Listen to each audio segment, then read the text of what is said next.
Part 1.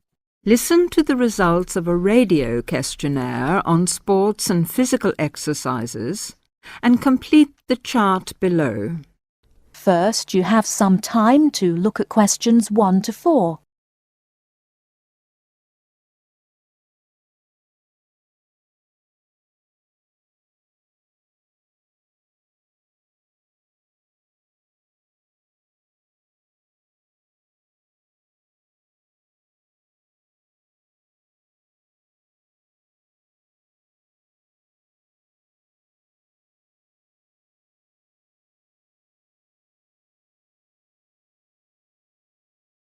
Now here is the result of the radio questionnaire.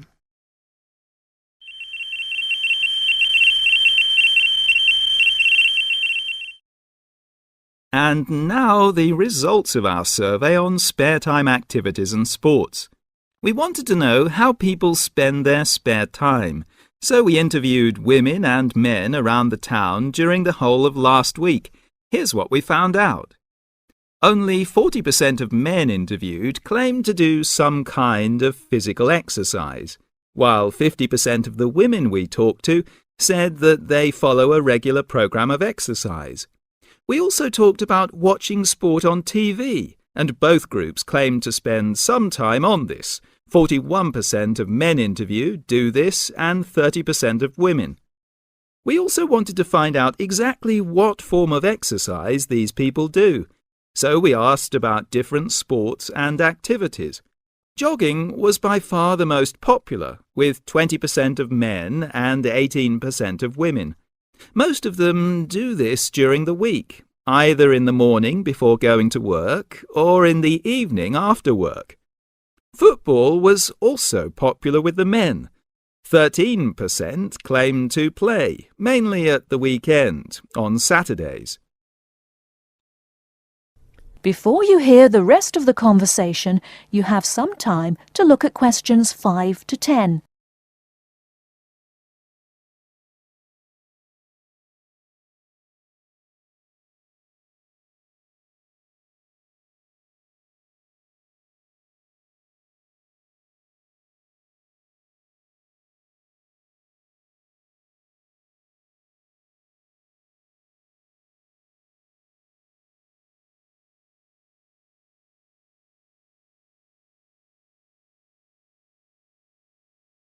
Now listen and answer questions 5 to 10. Not surprisingly, none of the women claimed to play. Cricket was another popular sport among the men, with 19% claiming to play. Again, no women mentioned this sport. A lot of people also said they took some form of exercise other than these team sports. 80% of men and 90% of women said they regularly walked as a form of exercise, either as part of their daily routine to get to work or at the weekends in their spare time. Athletics was also mentioned, but not by many. Only 10% of men said they did this. None of the women we spoke to mentioned it at all. Dancing was also mentioned as a form of exercise. 3% of men and women mentioned this, and also yoga. 5% of women said they did this regularly, and 2% of men. Finally, a small number of people included gardening as a form of exercise.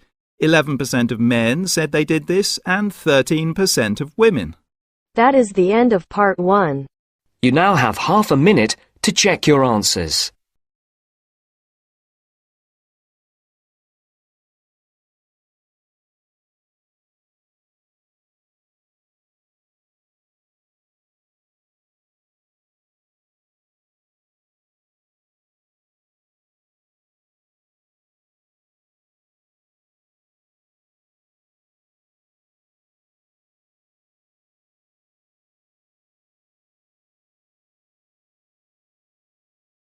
Now turns to Part 2.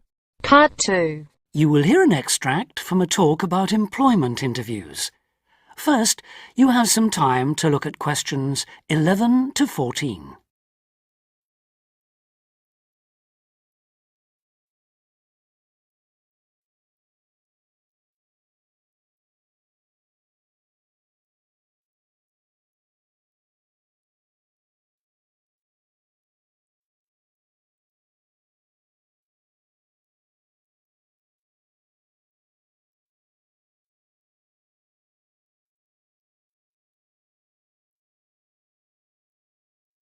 Now listen carefully and answer questions 11 to 14. Today I have with me Sandy Richardson of the local Workforce Center, and she'll be talking about that critical step towards the goal of employment, the interview. Sandy, what is an interview for, and what's the best way to approach it? A job interview is simply a meeting between you and a potential employer to discuss your qualifications and see if there is a fit. The employer wants to verify what they know about you and talk about your qualifications. If you have been called for an interview, you can assume that the employer is interested in you. The employer has a need that you may be able to meet, so it's your goal to identify that need and convince the employer that you're the one for the job. As everyone knows, interviews can be stressful, but when you're well prepared, there's no reason to panic. Preparation is the key to success in a job search, and you can begin by collecting together all the documents you may need for the interview, such as extra copies of your resume, lists of references, and letters of recommendation. You could also take some work samples, selecting from what you have designed, drawn, or written, for instance. And make sure you have a pen and pad of paper for taking notes. The next step is to find out about the post. The more you know about the job, the employer, and the industry, the better prepared you will be to target your qualifications. Always request a job description from the employer and research employer profiles at the Chamber of Commerce or local library. You could also try to network with people who work for the company or with employees of companies associated with it. The next step is to match your qualifications to the requirements of the job. A good approach is to write out your qualifications along with the job requirements. Think about some standard interview questions and how you might respond.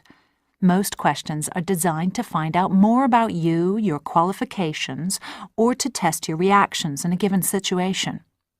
If you don't have any experience or skills in a required area, think about how you might compensate for those deficiencies.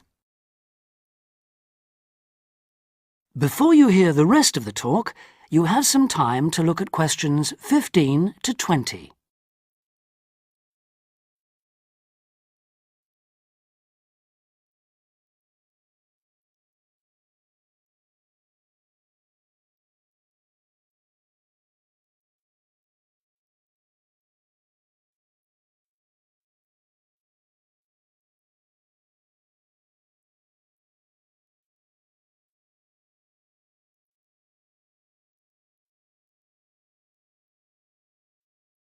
Now listen and answer questions 15 to 20.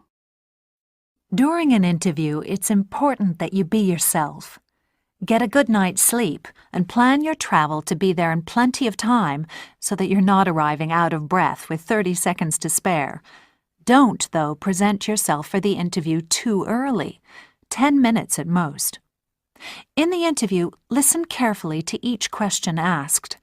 Take your time in responding and make sure your answers are positive. It's important to express a good attitude and show that you're willing to work, eager to learn, and are flexible. If you are unsure of a question, don't be afraid to ask for clarification. In fact, it's sometimes a good strategy to close a response with a question for the interviewer. In general, focus on your qualifications and look for opportunities to personalize the interview. Briefly answer questions with examples of how you responded in comparable situations, from either your life or previous job experiences.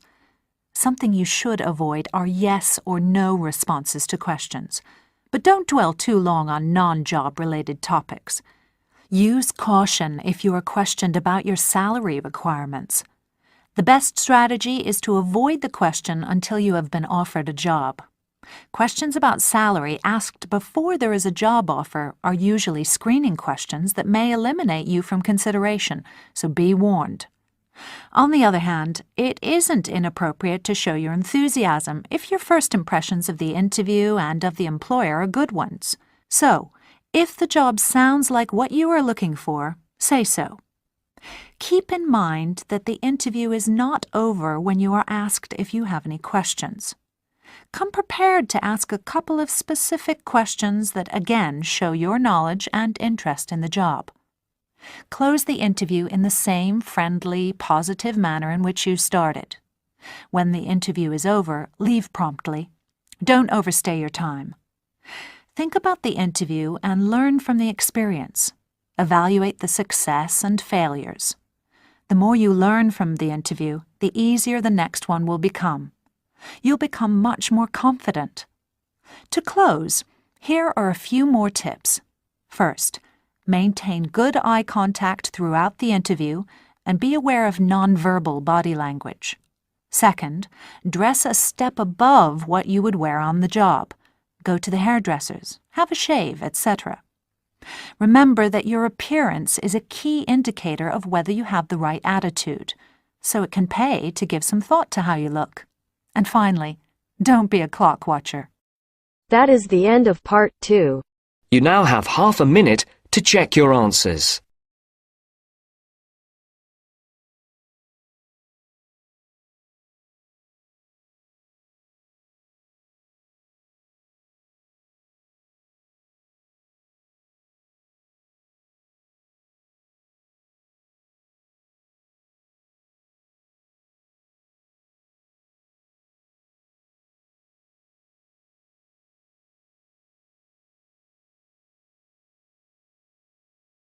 Now turns to part 3. Part 3. You will hear a talk about safety in different regions.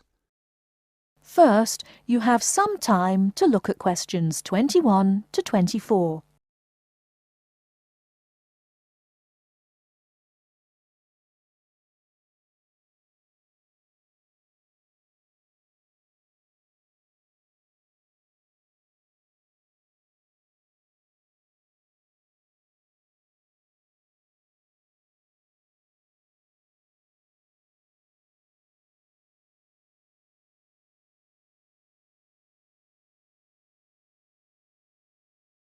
Now, listen carefully and answer questions 21 to 24.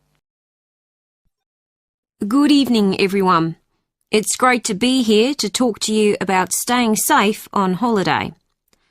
Before I came this evening, I did a little research on where students like to go for their holidays and came up with 2 different regions, Latin America and India. So, I've been looking at the crime figures for both areas, and I thought I'd start by talking a bit about that. Then I'll give you some advice about how to avoid becoming a victim of crime. Okay, first of all, let's look at what kinds of crime are committed most in different regions. Okay, I'll start with India. Generally, India isn't thought of as a dangerous place for individuals, but there has been an increase in handbag theft in recent years. So keep an eye on your bag when you're out in the street. Right. Now, let's look at Latin America. Of course, you do realise that not all Latin American countries are the same, but it is true to say that guns are used in a high percentage of crimes across the region.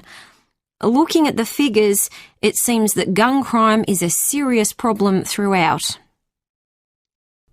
Before you hear the rest of the talk, you have some time to look at questions 25 to 30.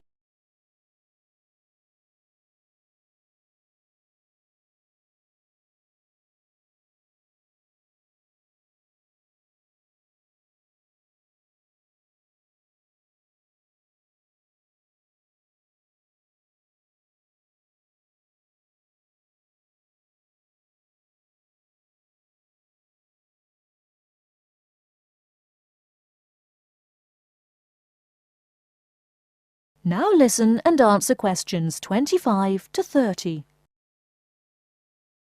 I can see some of you are thinking that it all sounds rather dangerous, but I know lots of people who've been there and had a really great time. They followed advice from the authorities, like making sure they didn't wear expensive jewellery in the street. And I'd certainly advise anyone travelling to Latin America to do the same. Another thing you should be careful of is not to go to lonely places at night. But of course, that's the same anywhere. But I must say, you do have to be very careful in some parts of Latin America when you take your money out of a cash machine. Sometimes you find that thieves stand very close to people at cash machines and take their money as it comes out. Okay, so now I'll finish by talking a little bit about India. I've actually been to India, and I didn't have any feeling that it was dangerous at all. First of all, I went on an organised tour with a group of people. This is definitely the best way to go because it's so much safer. I mean, I didn't go anywhere without the group, and we had a tour guide who spoke the local language and knew the area. In fact, I remember now, she warned us not to go off with strangers, even if they seem nice and friendly. But again, you wouldn't do that at home either, would you? The end of part 3. You now have half a minute to check your answers.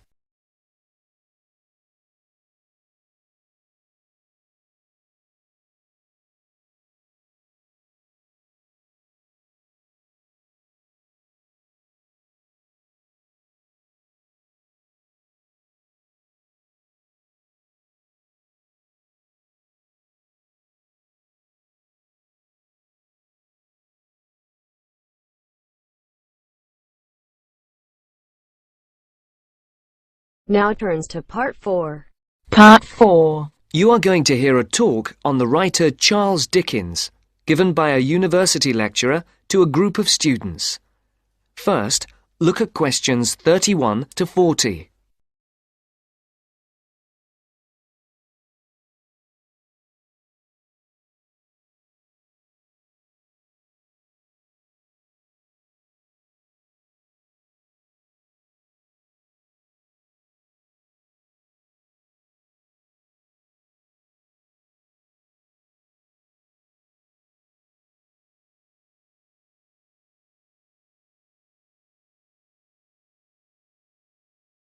Good morning.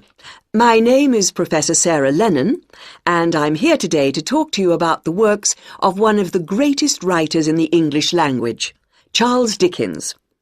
He wrote many books, and if we bear in mind that there are over 2,000 characters in his stories, we can get an idea of the complexity of his work. I've selected one novel from your reading list that I would like to talk about to illustrate his genius, namely Dombey and Son. But before we look at this work in earnest, I thought it might be a good idea to have a quick look at his life, and also at a few of the major events that happened during his lifetime, so that we can try to put his writing into perspective.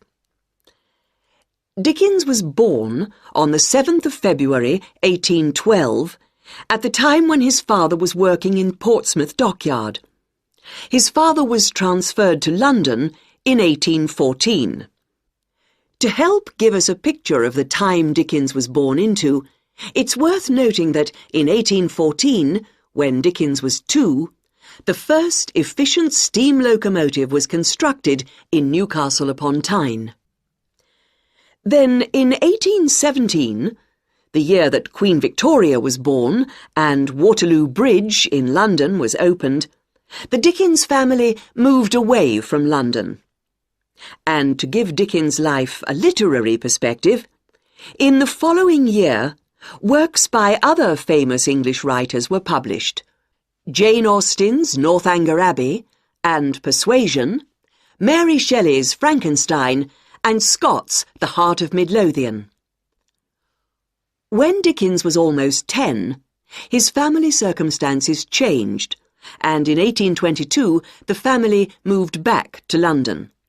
In 1824, John Dickens was arrested for debt and imprisoned in the Marshalsea, near London Bridge, in London. This event had a profound effect on Dickens' writing. From 1827, Charles Dickens had various jobs as solicitor's clerk, freelance reporter, and newspaper reporter. In December 1833, Dickens had his first story, A Dinner at Poplar Wall, published in the Monthly Magazine. In the same year, the SS Royal William became the first vessel to cross the Atlantic Ocean by steam alone. In 1836, two important events happened.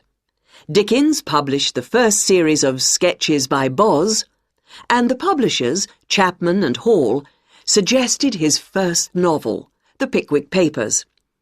In April of the same year, the second major event took place. Dickens married Catherine Hogarth. And in 1837, the year that Queen Victoria became Queen of England, and Samuel B. Morse developed telegraph, the novel Oliver Twist began publication in Bentley's Miscellany in 24 monthly instalments. You may not be aware that serialization like this was common in Dickens' time. In the subsequent year, that is in 1838, the serialization of Nicholas Nickleby started and appeared in 20 instalments. Dickens' novel The Old Curiosity Shop began serialization in 1840. This was the year the first postage stamp, the penny post, was brought in by Rowland Hill, and the year the first bicycle was produced. The next major publication for Dickens was in 1842, when the first part of Martin Chuzzlewit appeared, and in 1848, Dombey and Son was published. Now, do you have any questions before we go on to look at this work in some depth? That is the end of part 4. You now have half a minute to check your answers.